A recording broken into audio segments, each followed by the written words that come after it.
Bueno, como les decía, voy a señalar para que no se me pase. No se me pasó, pero se me borró aquí se me detuvo aquí el sistema, ¿no? Entonces, vamos a ver aquí. Y entonces voy a señalar en azul a la balina porque ahorita la quiero un momento más la voy a retomar, ¿no? Entonces, lo último que expliqué en el video anterior, bueno, esta parte de la succinilcoenzima A para la síntesis de porfirinas. Ahora, otro punto importante, o por qué es importante el ciclo de Krebs, bueno, porque sí hay producción de energía, solo en un paso, ¿no? Cuando succinilcoenzima A se convierte en succinato, esa reacción pues produce energía libre de Gibbs que se puede utilizar para fosforilar. Ya les decía yo, puede ser el ADP o puede ser el GDP, ¿no?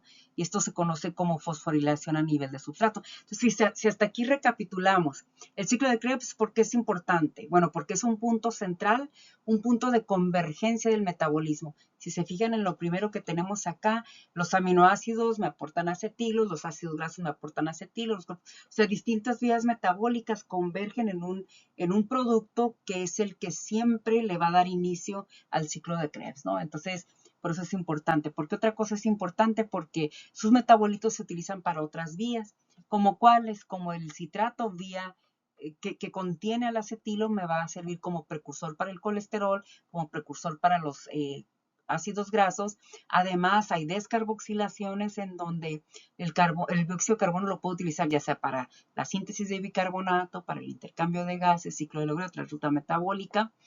Los NADs que se producen, los FATs, que es uno, acá está, se van a conectar con la cadena de transporte de electrones. Entonces, de arriba podríamos decir, viene el metabolismo de los carbohidratos, de los lípidos, bueno, de algunos lípidos, de algunos aminoácidos y convergen en el ciclo de Krebs en el momento en el que me pueden formar acetilos. Y luego del ciclo de Krebs me voy a conectarme con, si pienso en otro proceso que siempre le va a dar continuidad, pues sería la cadena de transporte de electrones.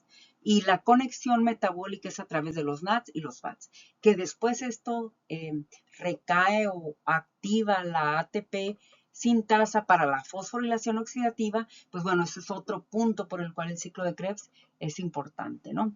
Si no hay NADs desde el ciclo de Krebs, aunque pueden venir de otras rutas, si no hay NADs desde el ciclo de Krebs para la cadena de transporte de electrones, la activación de esta cadena va a ser ineficiente.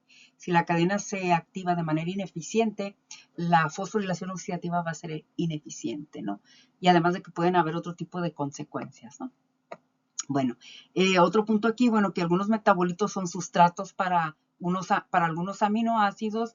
Aquí está el CO2 que puede ocurrirle lo mismo que ocurre con el CO2 de la primera descarboxilación y lo que decíamos de la síntesis de porfirinas, ¿no? Pero además hay producción de energía porque hay una fosforilación a nivel de substrato, ¿no?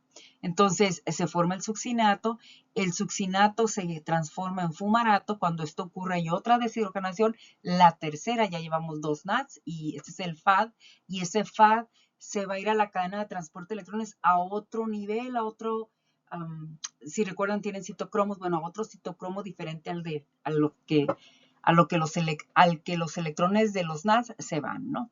Eso va a venir explicado cuando lleguemos a la cadena de transporte de electrones, ¿no? Obtengo fumarato, por efecto de la fumarasa formo malato. El malato, bueno, ahorita les platico del malato, ¿no? El malato, bueno, se convierte en oxaloacetato. Ahora, eso es como que desde el ciclo de Krebs mando a otras rutas metabólicas. Pero también de otras rutas metabólicas puedo mandar hacia los metabolitos del ciclo de Krebs, ¿no? Entonces, nosotros tenemos la capacidad, por ejemplo, por aquí lo debo de tener, bueno, esto mismo que decía, ¿no? Que por eso señalé, ¿no? La valina es un aminoácido. Los aminoácidos no me producen energía, son una fuente de energía, sí, pero no me producen energía. ¿Qué quiere decir esto? Que no existe una ruta metabólica en la que transformemos aminoácidos y que en el inter se vaya produciendo ATP, eso no existe. Sin embargo, podemos convertir a los aminoácidos en glucosa y luego esa glucosa transformarla y entonces obtener energía.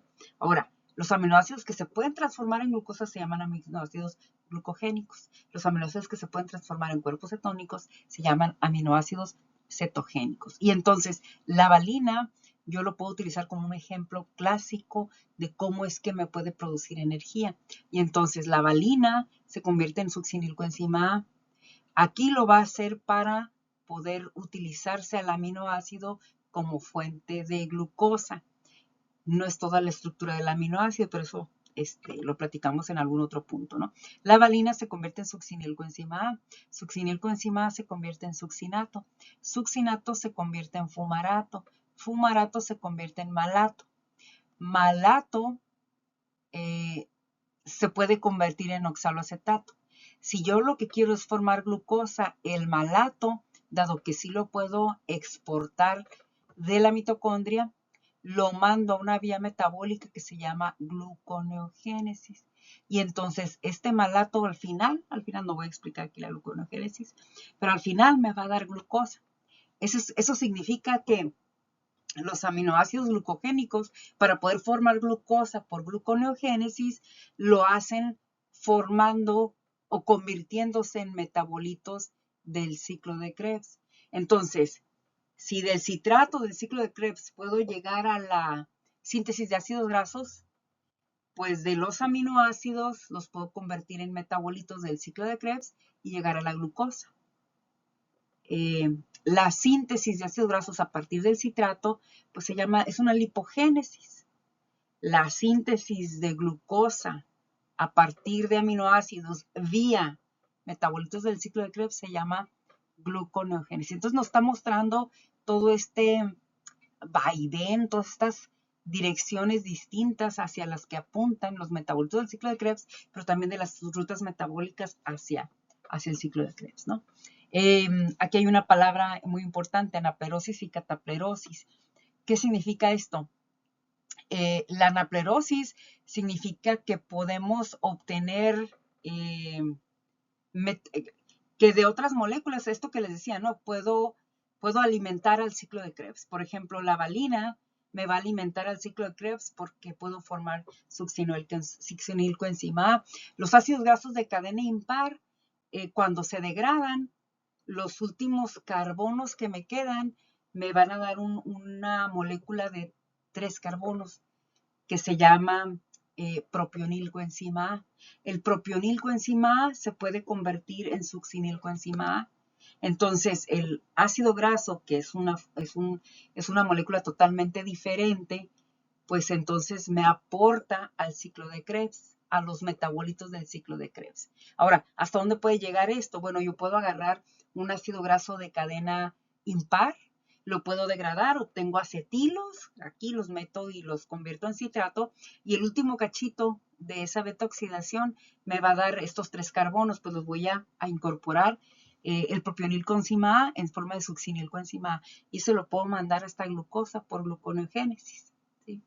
Ahora, la cataplerosis sería que desde los metabolitos del ciclo de Krebs podamos formar otro tipo de moléculas para otros procesos, ¿no? Entonces, pues bueno, esto es algo de lo que ocurre en el ciclo de Krebs. Estos son algunos procesos que se ven involucrados y por esto y algunas otras razones es tan importante, ¿no? Un punto final. Para que haya ciclo de Krebs, ¿qué se requiere? Se requiere de moléculas de acetilcoenzima A, se requieren 3 NADs oxidados, un FAD oxidado, GDP, un fosfato inorgánico y 2 moléculas de agua. Cuando el ciclo de Krebs da vueltas, llegando este acetilo con su coenzima A, pero solo se queda el acetilo, los 3 NADs, el FAD, etcétera, ¿qué me da como resultado? Pues lo que tenemos acá.